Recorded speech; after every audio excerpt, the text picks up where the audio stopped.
Cabinet उद्योग मंत्री उदय सामंत आपल्यासोबत आपण त्यांच्याशी बातचीत करणार आहोत। सर, आज कॅबिनेट बैठक झाली, मंत्रालयाच्या बाहेर बरीच लांब रांग सुद्धा पाहायला मिळाली। काय महत्त्वाचे निर्णय झालेत महाराष्ट्राच्या विकासासाठी किंवा इतर?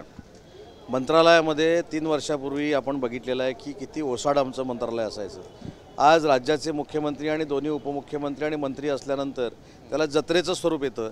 याचा अर्थ गतिमान सरकार आहे। सरकारमधले सगळे मंत्री मुख्यमंत्री आणि उपमुख्यमंत्र्यांच्या नेतृत्वाखाली काम करतायत, याला जनतेनं दिलेली ही पोचपावती आहे। नक्कीच, पण सत्ताधारी आमदारच आता ट्विट करतायत। अमोल मिटकरींचं ट्विट आहे की मंत्री फोन उचलत नाही, त्यांनी तर नाराजी सुद्धा महसूल मंत्र्यांवरती व्यक्त केलेली आहे आणि त्यांचे ओएसडी पण फोन उचलत नाहीत म्हणतात, ट्विट केलं त्यांनी। मला असं वाटतं की या अंतर्गत गोष्टी ट्विटवर पाठवण्यापेक्षा संबंधित NCPच्या नेत्यांना हे सांगितलं पाहिजे आणि महायुतीतल्या संदर्भातली ट्विट करून माहिती किंवा बदनामी करणं योग्य आहे असं मला वाटत नाही।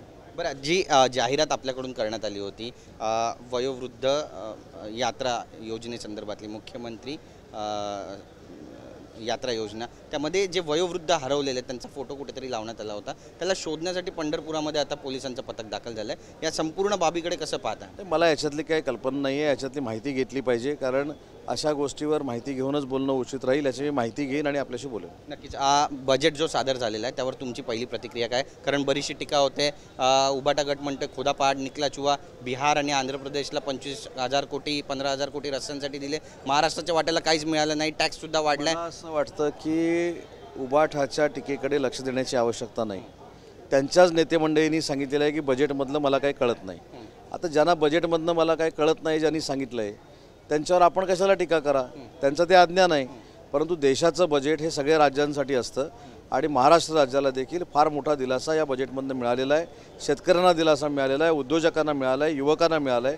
त्याच्यामुळे हे सर्वसामान्य आणि सर्वसमावेशक असं बजेट आहे। महायुतीमध्ये केवळ मुख्यमंत्रीच नाही आहे तर इच्छुक 7 जण आहेत जे मुख्यमंत्रीच्या रेसमध्ये आणि फडणवीस त्यासोबतच अजितदादा देखील मुख्यमंत्री होण्यासाठी इच्छुक आहे, त्यामुळे कधीही काही होऊ शकतं अशी टीका करतात संजय राऊत।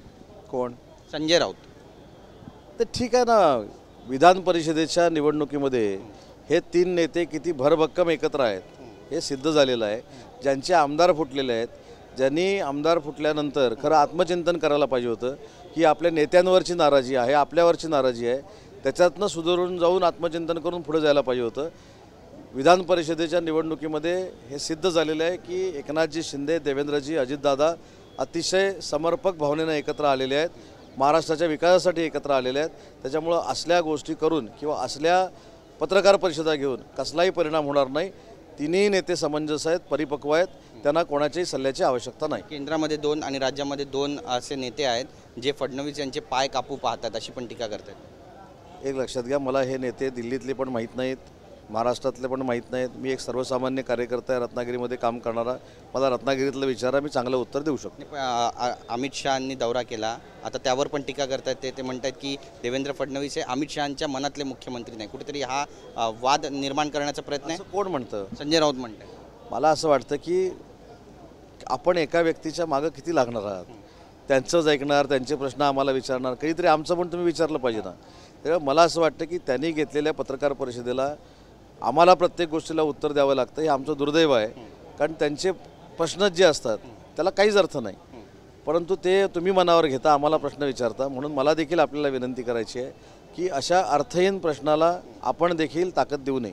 नक्कीच, तुमची भूमिका मग काय? सरकार अगदी व्यवस्थित चाललंय आणि भविष्यामधलं काय दिसतं? कार्यकर्ता म्हणून, मंत्रिमंडळातला एक मंत्री म्हणून आम्ही अतिशय सक्षमपणानं काम करतोय। एकनाथजी शिंदे, देवेंद्रजी, अजितदादांच्या नेतृत्वावर सगळ्या महायुतीच्या मंत्र्यांचा, आमदारांचा, कार्यकर्त्यांचा विश्वास आहे आणि हीच तारीख, आज तारीख किती आहे?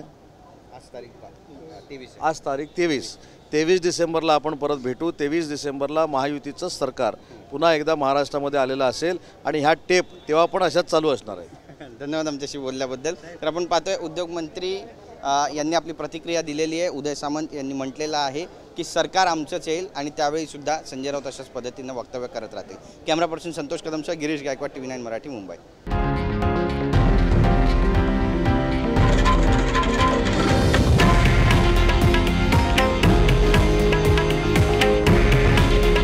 हे आहे देशातील नंबर 1 न्यूज नेटवर्क आणि आपण पाहत आहात TV9 मराठी।